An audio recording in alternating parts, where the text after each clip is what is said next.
მამაშვილის დავით და გიორგი ცაციაშვილების მკვლელობაში ბრალდებული საქმეს ნაფიცი მსაჯულები განიხილავენ. ამის შესახებ დღეს გორში წინა სასამართლოს ხდომაზე გახდა ცნობილი. ბრალდებული სერგო ახალკაცი თავს დამნაშავედ არ ცნობს. მისი მტკიცებით მამაშვილის განზრახ მოკვლის მიზანი არ ქონია. შემთხვევა 28 აპრილს გორში წმინდა წყლის დასახლებაში სავაჭრო ცენტრთან მოხდა. გამოძიების ვერსიით დანაშაულის მოტივი წარსულში არსებული კონფლიქტი გახდა. რის საფუძველზეც არსებული ინფორმაციით ბრალდებულმა შურისძიება გადაწყვეტა. შინაგან საქმეთა სამინისტროს ინფორმაციით გამოძიება სისხლის სამართლის კოდექსის მე-119 მუხლით მიმდინარეობს.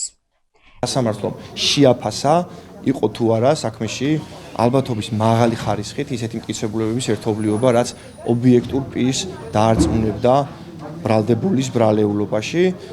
ბრალდების მხარემ პროცესზე წარადგინა სასამართლოს წინაშე ის არაერთი მტკიცებულება, რომლებიც ბრალდებულს ას ბრალეულობას ადასტურებდა სისხლის სამართლის კოდექსის 119 მუხლით, განზრახ მკვლელობით ორი პირის მიმართ და ცეცხლსასროლი იარაღის და საბრძოლო მასალის მათ საწინააღმდეგო ტარებით, რაც არის 226 მუხლის მეოთხე ნაწილი. აქ იყო არაერთი პირდაპირ მტკიცებულება, ეს არის ფაქტის უშუალო თვითმხილველი მოწმეების ჩვენებები, ვიდეო მასალა, სადაც შავი თეთრზე ასახული არის მომხდარი მკვლელობის ყველა დეტალი და ჩანს თუ ბრალდებული როგორ ახორციელებს ორი ადამიანის განზრახ მკვლელობას. ბრალდებულმა თავად მიიღო გადაწყვეტილება ნაფიცი მსაჯულების მიერ მისი ბრალდების საქმის განხილვის თაობაზე.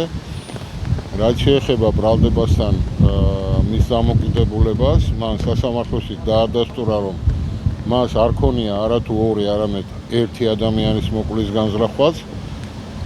რაც შეეხება დეტალებს, თუ რატომ არის მისი დამოკიდებულება ამგვარი საქმის არსებით განხილვაზე გადაწყდება ეს საკითხები. მოტივი ის იყო, რომ მამაშვილის სახით ხედავდა კონკურენტს. კონკურენტი, რომელიც მოიცივა დაგეგმილად, გამიზიოთ უბრალოდ რა.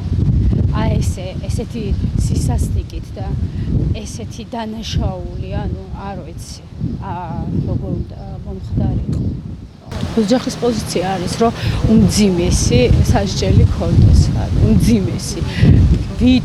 მოვითხოვ, იმიტომ რომ მეც და ჩემი შვილებსაც დავრჩით ყველაზე საყვარელი ადამიანები გამოგვეცალა ხელიდან, ხვდებით რას ვიძახეთ, ძალიან რთულია ჩვენი მდგომარეობა და ჩემი შვილების მდგომარეობა. როგორ რანაირად უნდა გავაგრძელოს სიცოცხლე, ხო?